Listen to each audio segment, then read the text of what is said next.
Akkam jirtu hordoftoota keenya kan hordofaa jirtan BBC Afaan Oromooti.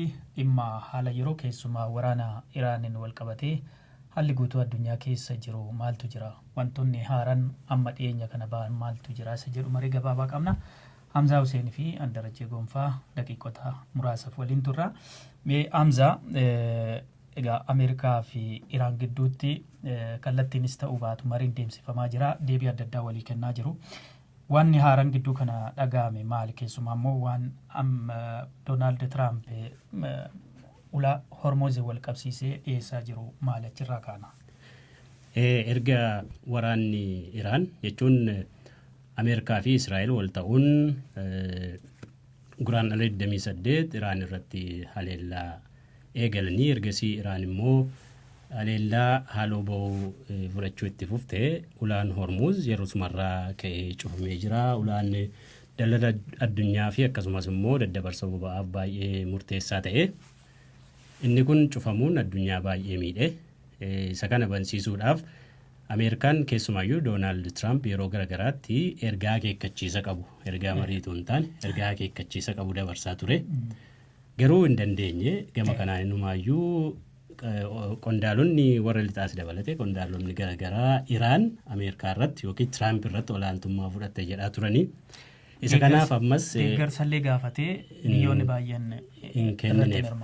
Ammas bifa akeekkachiisa qabuun garuu immoo tooniinsaa akkaataan dubbiinsaa laafaa ta'een dooniiwwan ulaa Hormuuz keessatti ugguramanii yookiin immoo qabamanii erga bahanii yookiin manatti hin deebine yookiin hin imalle ulaa Hormuuzii fi naannawa sana jiran nan baasisa jedhee jira. Tiraamp kaleessadha kan inni ibsee. Kunis erga Iraan karoora haaraa dhiyeessite karoora dhimma marii jechuudha. Isa boodaadha Tiraamp kan miidiyaa hawaasummaa isaa Truth Social irratti dooniiwwan hundayyuu nan baasisaa karaa nagaadhaan walabummaan yabala galaanarraa akka mirkanaa'uun godhadhee inumayyuu maqaa opereeshinii kanaa Project Freedom jedhee moggaase walabummaa imala yookiin yabala galaanarraa mirkaneessuu kan jedhudha. Gaafa ibsee inumaa dhimma kanarratti Iraan wajjin fa'aa mari'adheera jedhee mariin sun marii abdachiisaadha, marii abdii qabuudha, marii bu'aa gaarii qabuudha jedhee ibse. Gama Iraaniin dhimma marii kanarratti homaa jedhamuu baatus kanarraa ka'ee dooniiwwan kunneen achi keessaa baasuun US'if Iraaniif akkasumas biyyoota baha giddu galeessaatiif waan faayidaa guddaa qabuudha jedhee biyyoota baha giddu galeessaa eenyufaa garuu akka ta'e maqaan eerre isa kanadha. Ulaa Hormuuz keessaa erga waraanni Iraan eegalee amma ji'a 2 caaleera. Ergasii dooniiwwan 2,000 caalan achitti qabamanii jiru. Kanneen doonii irra hojjetan immoo namoonni 20,000 caalan achitti ugguramanii jiru. Isaan kanan baraaraa kun dhimma namoomaatii gargaarsa namoomaatii Iraanis akkasittiin hubattee nu cinaa dhaabbatti abdii jedhu dhiyeesse Tiraamp.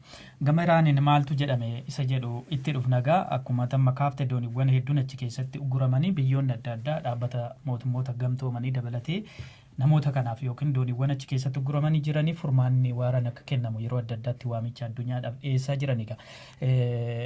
Akkuma sila kaase marii isaanii keessatti Iraan qabxiiwwan 14 dhiyeessuun ishee yaadatamaa.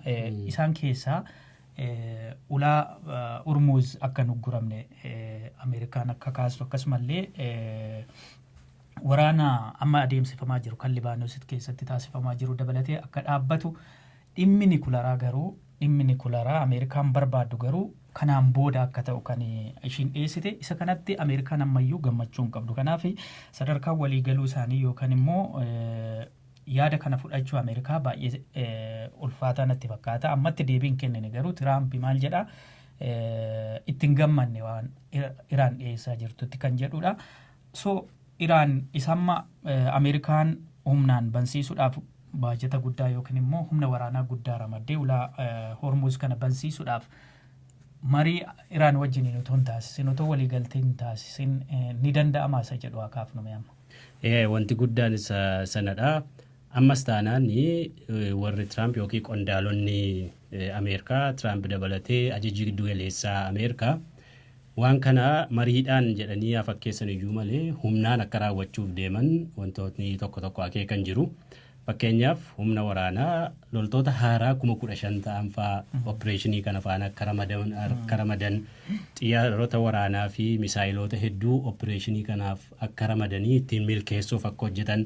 Kana jechuun ammas humna fayyadamaa jiru jechuudha. Iraan isa kana eeruudhaan ammas Ameerikaan olaantummaa ishee mirkaneessuudhaaf hojii hojjetaa jirtuudha malee hojii dhuguma gargaarsa namoomaa miti jettee dooniiwwan achitti ugguraman maqaa baasuu jedhuun opereeshiniin geggeeffamu kamiyyuu yookiin immoo qaamni alaa kamiyyuu gara ulaa Hormuuzitti dhiyaannan tarkaanfii sanaan walgituun fudhadha jettee ibsaa jirti. Qondaalonni Iraan amma yeroo kam caalayyuu waan wal ta'an fakkaatu dhimma kanarratti erga Tiraamp waan kana ibse qaamoleen qondaalonni nageenyaa warri miseensonni paarlaamaa eegdonni warraaqsaa ministeerri dhimma alaa qaamoleen mootummaa hundi yaada wal fakkaatu dhiyeessaa jiru. Keessumaa immoo waraanni Ameerikaa dooniiwwan waraanaa Ameerikaa duubatti deebi'uu isaaniitiin wal qabatee Iraan akka waraana kana injifatteetti of ilaalaa jirti. Kanaaf qabxiiwwan jajjabaa duraan laaffistee kaaftullee amma haala kan ishiin jabeessaa jirtu. Keessumaa dhimma niikularaa fi dhimma misaayilaatiin wal qabatee otoo waliigalteen hin taasifamin mariif hin dhiyeessuu kan jechaa jirtuuf. Kanaaf egaa Ameerikaan immoo haala kanattiin injifachuu dandeessu dhagaa tokkoon simbira lama jedhamu biyyoota galoo galaanatiif meeshaawwan gurguddaa dhiyeessaa jirti.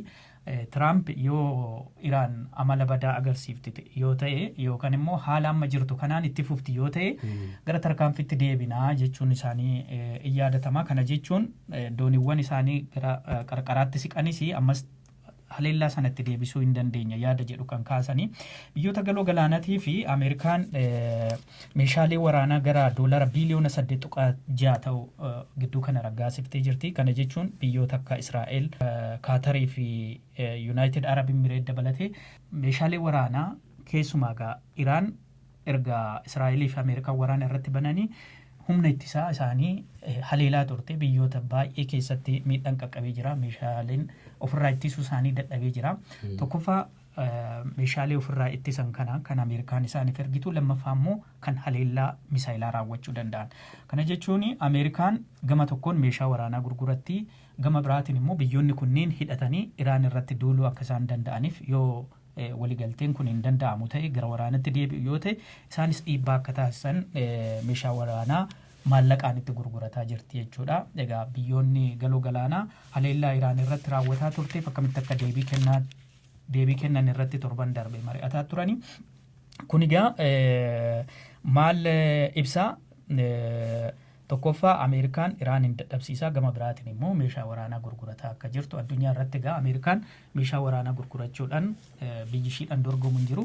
Meeshaa waraanaa addunyaa kanarratti gurguraman keessaa 43% kan Ameerikaan gurgurattu. Kana jechuun meeshaa addunyaan kun gurguru keessa harka walakkaa Ameerikaatu gurgurata jechuudha. Otoo waraanni Iraan hin eegalin kun namoonni gara miliyoona 2 ta'an oomisha meeshaa waraanaa irratti hojjetaa jiru Ameerikaa keessa. Lammiileen miliyoona 2 indaastirii oomisha waraanaa irratti hojjetaa jiru. Kana jechuun biyyi tokko akka biyyoonni akka Jibuutii fa'aa, Ginii Bisaawuu fa'aa lakkoofsa isaanii miliyoona 2 gadi biyya guutuutu meeshaa waraanaa oomishuu irratti hojjetaa jira jechuudha. Kanaaf Ameerikaan waraana tokko keessaa gaafa harka qabaattu yookiin dantaa biyyaalessaa ishee eegsifachuuf yookiin immoo meeshaa waraanaa gurgurachuuf ta'a jechuudha. Mee gara xumuraattis ni finna. Maal fakkaata waliigaltee irra ga'uu danda'u biyyoonni kun moo deebi'anii gara waraanatti galuu danda'u? Kanaaf kan xiqqoo abdii nama kutachiisu waa'ee ulaa Hormuuz sanatti deebi'uu dandeenya. Sababiin isaa Iraan ammayyuu taanaan dhimmi niwukilaraa fi dhimmi ulaa Hormuuz mariima keessayyuu galuun qabu jetti. Tokkoffaa sagantaan niwukilaraa isheetti ufuu barbaaddi dhimma kanarratti bal'inaan mari'achuun barbaadu jetti, mirga kooti jetti. Ameerikaan immoo irratti xiyyeeffatte kan isheen barbaaddu waa'ee dhimma niwukilaraa kana Iraan akka dhaabduudha kan isheen barbaaddu. Marii jalqabaa irratti numa Iraan yureeniyeemii kana gabbisuu waggoota 5 akka dhaabdu fa'aa walii galamee ture jedhanii Ameerikaan garuu waggaa dheeraadhaaf yureeniyeemii gabbisteeyyuu Ameerikaaf akka kennitu Ameerikaan kan isheen barbaaddu garuu yeroo gabaabaa kanaaf utuu hin taane waggaa dheeraadhaaf yookiin immoo guutummaama guutuutti akka dhaabduudha. Iraan kana gochaa hin jirtu. Kana jechuun mariin isaanii waan abdii qabu miti jechuudha. Kan biraa ulaa Hormuuzii wal qabatee Iraan kan jettu ulaan Hormuuz abbummaadhaan kan eegamu qabeenyummaan isaas kan Iraan qofa. Addunyaanis akka beektu Ameerikaanis eenyuyyuu diinnis firris kan akka beekuudha jettee kan isheen ibsite har'allee qondaalonni Iraan akkasitti ibsaa jiru. Kanaafuu dhimma ulaa Hormuuziin wal qabatee qaamni alaa dooniis haa ta'uu kubbaaniyyaas haa ta'uu biyya alaas haa ta'uu kan ulaa Hormuuzitti fayyadamuu barbaadu Iraan karaa Iraan wajjin yookiin Iraan waliin yoo dubbate qofa jettee biyyoonni addunyaa olaantummaa seeraa yookiin immoo seera idil addunyaa hordofan gocha seeraan alaa Ameerikaa wanti isaan hordofaniif hin jiru karaa koo dubbatanii fayyadamuu danda'uudha kan isheen jettu. Qabxiiwwan kana lamaan qofa gaafa laallu jarri kun mariitti waan deebi'an hin fakkaatu. Inumaayyuu immoo Iraan Ameerikaan loltoota isheetti buttee keessee baha giddu galeessaa keessa jiran akka baastu faa gaafatti Ameerikaan immoo sana waan gootu hin fakkaatu. Amma immoo itti dabalteeyyuu humna waraanaa ergaa jirti amma isaa Project Freedom jedhamu kanaaf opereeshinii kanaaf kun mataan isaa dubbii biraa kaasaa Iraan kan jechaa jirtu waraana hamaatu sababa kanatti ka'a. Ammoo tarkaanfiin Ameerikaa kun waliigaltee dhukaasa dhaabuu labsamee turellee kan jeequudha.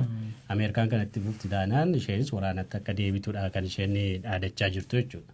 Kanaaf egaa Iraan biyyi tokkoyyuu mee namni tokko karaa Hormuuzaa bahu kan jedhu fakkaata mariidhaafis akkasumas waraanaafis ani qophiidha kan jedhu irra deddeebitee kan kaaftu ammallee garuu abdiin jiru tokko Paakistaan keessatti biyyoonni lammanuu deebii isaanii walii ergaa jiru mari'ataa jiru ammayyuu abdiin marii hin dhaabbanne biyyoonni kun walii galaniit nagaan bu'amu walii galuu dadhabanii gara waraanatti deebi'uu inni jedhu kan eegamu ta'an nuyi hordofnee daawwattoota keenya biraan geenya kanarraaf qopheessina suma irratti xumurra waan waliin turtaniif isin galateeffanna.